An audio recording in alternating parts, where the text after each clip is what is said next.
আসসালামু আলাইকুম প্রিয় দর্শকগণ, আজকের ভিডিওতে আমরা এক রহস্যময় বিষয়ে আলোচনা করব, যা ইসলামী ধর্মগ্রন্থ কুরআন এবং হাদিসে অনেকবার উল্লেখ করা হয়েছে। জিন। ইসলামিক বিশ্বাসে জিন কি, তারা কোথা থেকে আসে এবং তারা আমাদের জীবনে কিভাবে প্রভাব ফেলে, চলুন আমরা আজ তা জানার চেষ্টা করি। ইসলামে জিন এমন এক সত্তা যারা আল্লাহর সৃষ্টি, কিন্তু মানুষের মতোই তাদের অস্বাধীন ইচ্ছা শক্তি ও সিদ্ধান্ত নেওয়ার ক্ষমতা রয়েছে।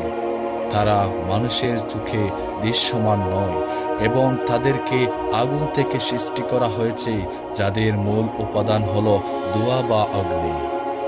কুরআনে আল্লাহ বলেছেন, আমি মানুষের মতো কিছু সত্তা যারা জিন, তাদের আগুন থেকে সৃষ্টি করেছি।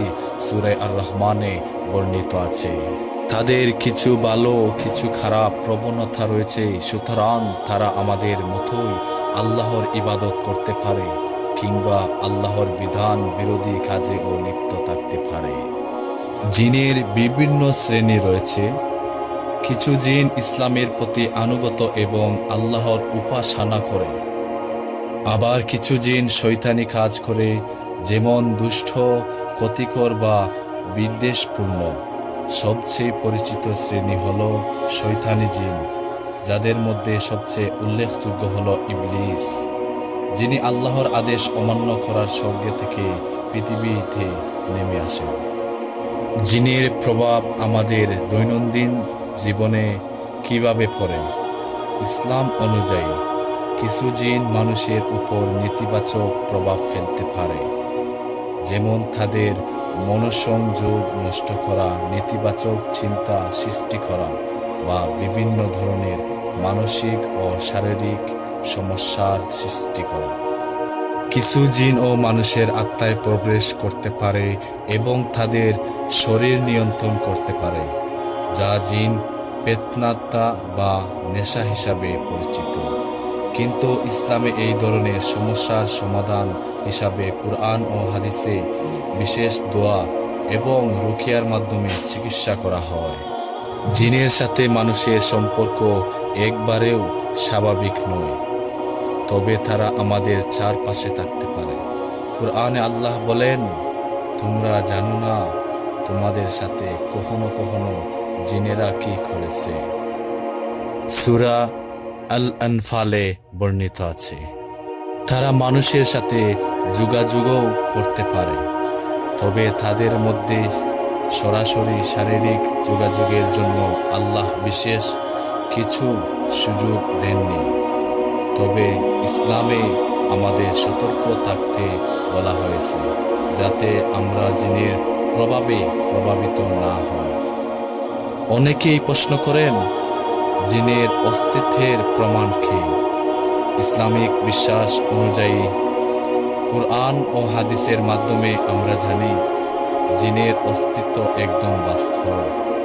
প্রাচীন যুগে বিভিন্ন লোকগাথা ও অভিজ্ঞতার মধ্য দিয়ে জিনের অস্তিত্বের কথা বলা হয়েছে।